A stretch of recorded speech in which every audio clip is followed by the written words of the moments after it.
संतोष देशमुख यांच्या हत्या प्रकरणाला 27 दिवस झालेले असताना काल फरार 3 आरोपींपैकी 2 आरोपींना ताब्यात घेण्यात पोलिसांना यश आले। CID आणि SIT अशा दोन्ही बाजूंनी प्रकरणाचा जोरदार तपास सुरू असताना 9 पथकं आणि जवळपास 150 कर्मचारी या संदर्भात या कामाला लागले होते। त्यामुळे संतोष देशमुख हत्या प्रकरणात हे पोलिसांना आलेलं सगळ्यात मोठं यश बोललं जातं। या प्रकरणाचा मास्टरमाइंड असलेला सुदर्शन घुले हा पोलिसांच्या हाती लागला असून त्याच्यासोबत सुधीर सांगळेला सुद्धा पकडण्यात पोलिसांना यश आले। पण अद्याप सुद्धा या प्रकरणातला आणखी एक आरोपी असणारा कृष्णा आंधळे हा फरार असल्याचं सांगितलं जातं। त्या सुद्धा लवकरच पकडलं जाईल असं पोलिसांनी म्हटलंय। खरं तर CIDने सरकारी वकिलांमार्फत केज न्यायालयात युक्तिवाद करत असताना वाल्मिक कराडांची 14 दिवसांची पोलीस कोठडी मागण्यामागे सुदर्शन घुले याचा शोध घेणं हा महत्त्वाचा उद्देश असल्याचं सांगण्यात आलं होतं। सुदर्शन घुले हा वाल्मिक कराडांच्या सांगण्यावरूनच काम करत असे असं समोर आलं होतं। त्यामुळे वाल्मिक कराडांच्या कोठडीच्या 4थ्या दिवशीच सुदर्शन घुलेच्या मुसक्या आवळण्यात पोलिसांना यश आले। पण मास्टरमाइंड असणारा सुदर्शन घुले आणि त्याचा साथीदार पोलिसांना कसा सापडला, हा सुदर्शन घुले नेमका कोण आहे, याच्यावर किती गुन्हे दाखल आहेत हे पाहूयात। नमस्कार, मी अमोल आणि तुम्ही पाहताय विषय चर्चेचा। या प्रकरणात सुदर्शन चंद्रभान घुले, कृष्णा शामराव आंधळे, सुधीर ज्ञानोबा सांगळे, महेश सकाराम केदार, जयराम माणिक साठे, प्रतीक भीमराव घुले आणि विष्णू महादेव साठे या 7 जणांविरोधात गुन्हा दाखल करण्यात आला होता। संतोष देशमुख यांच्या हत्येनंतर 10 डिसेंबरला लगेच जयराम साठे आणि महेश केदार यांना केज तालुक्यातील तांबवा या परिसरात अटक करण्यात आली होती। त्यानंतर तिसरा आरोपी म्हणजेच प्रतीक घुलेला रांजणगाव परिसरातून 11 डिसेंबरला अटक करण्यात आली होती। तर 18 डिसेंबरला पोलिसांनी हत्येच्या प्रकरणातला 4था आरोपी विष्णू साठेला अटक केली। यानंतर खंडणी प्रकरणात आरोप असलेल्या वाल्मिक कराडाने पुणे CID समोर 31 डिसेंबरला स्वतःहून सरेंडर केलं। त्यानंतर या हत्येला तब्बल 27 दिवस झाल्यानंतर या प्रकरणातला मुख्य आरोपी सुदर्शन घुले आणि त्याचा साथीदार सुदर्शन सांगळे याला पुण्यातून पोलिसांनी ताब्यात घेतलं। तर संतोष देशमुखांच्या हत्येचा मुख्य मास्टरमाइंड हा सुदर्शन घुलेच असल्याचं बोललं जातं। कारण त्याच्यावरती खंडणीपासून ते खून, ॲट्रॉसिटी अशा प्रत्येक गुन्ह्यांमध्ये त्याचं नाव आहे।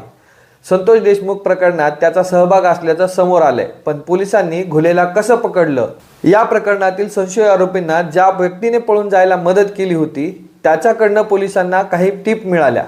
संतोष देशमुख याच्या हत्येनंतर जे 3 जण ज्या लोकांच्या संपर्कात होते त्यांच्याकडनं माहिती घेतली गेली।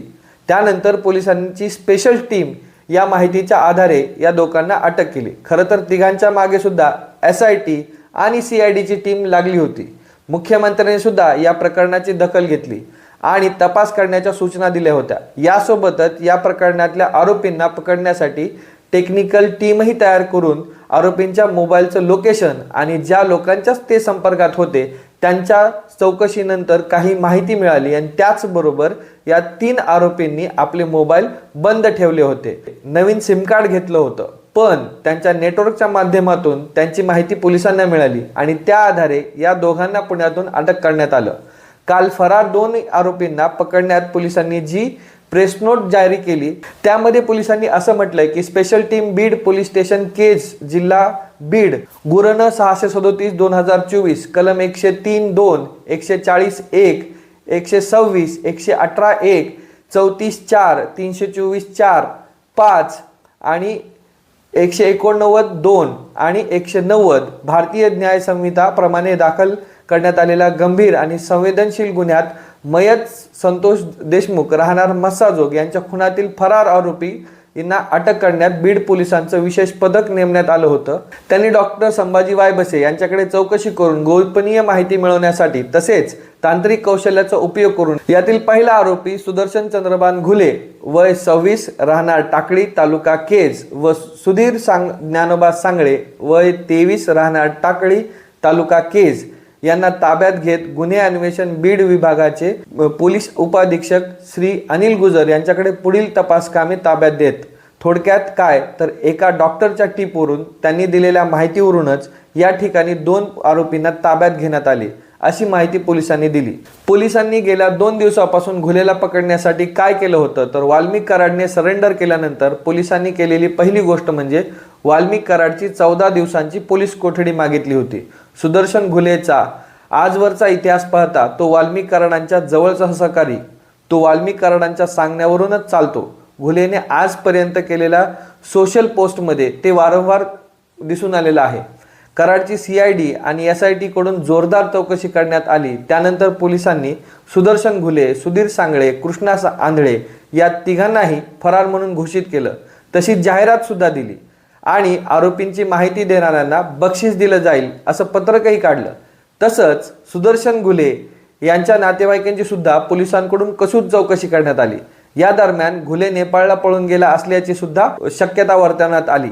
मागे एका गुन्ह्यात अडकलेला असताना तो नेपाळला गेला होता, पण पोलिसांनी त्याचा तपास हा राज्यातच सुरू ठेवल्याचे पाहायला मिळाले. शुक्रवारी रात्री 3 जानेवारीला पोलिसांनी केलेली महत्त्वाची गोष्ट म्हणजे संतोष देशमुख हत्या प्रकरणात स्थापन करण्यात आलेल्या SITने डॉक्टर संभाजी वायबसे आणि त्यांच्या वकील पत्नीसह दोघांची कसून चौकशी केली. डॉक्टर डंपन त्याला नांदेडमधून बीडमध्ये आणत ही चौकशी करण्यात आली.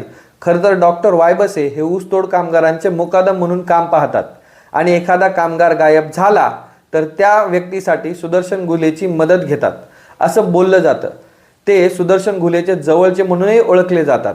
आता डॉक्टर वायबसेनेच संतोष देशमुख हत्या प्रकरणाला मुख्य आरोपी सुदर्शन घुले त्याला घटनेच्या दिवशी संपर्क केल्याचे आणि पैसे पुरवल्याचा पोलिसांचा संशय होता. या संशयाच्या आधारावर वायबसे आणि त्यांच्या पत्नीला ताब्यात घेत पोलिसांनी कसून चौकशी केली आणि त्यांच्याच आधारावरती पोलिसांना टीप मिळाली.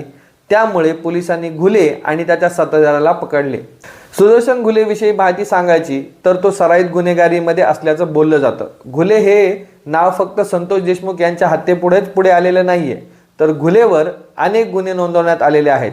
याआधी सुद्धा वेगवेगळ्या माध्यमांनी छापलेल्या बातम्यानुसार घुलेवर मागच्या 10 वर्षात 10 गुन्हे दाखल झालेले आहेत. यातील एकूण 8 गुन्हे केज तालुक्याच्या पोलीस ठाण्यात आहेत, तर धारूर तालुक्यामध्ये 1 गुन्हा आणि अंबाजोगाई तालुक्यामध्ये 1 गुन्हा दाखल आहेत. 14/24 या 10 वर्षात घुलेवर दाखल करण्यात आलेल्या एकूण 10 गुन्ह्यांपैकी 4 गुन्हे हे मारहाणीचे, चोरीचे, अपहरणाचे, तर 2019 मध्ये खंडणीचा सुद्धा 1 गुन्हा घुलेवर दाखल करण्यात आलेला आहे.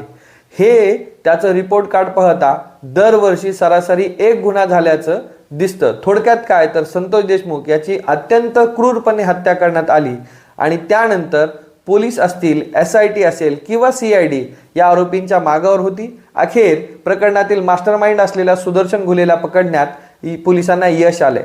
त्यांनी आता संतोष देशमुख यांची इतक्या क्रूरपणे हत्या का केली, या सगळ्या प्रकरणात नेमकं काय घडलं हे चौकशीनंतर समोर येण्याची शक्यता आहे. पण अद्यापी एक आरोपी मात्र फरार आहे. तो कधी पकडला जातो आणि संतोष देशमुख याच्या हत्या प्रकरणात त्यांच्या कुटुंबियांना न्याय कधी मिळतो हे पाहणं महत्त्वाचं असेल.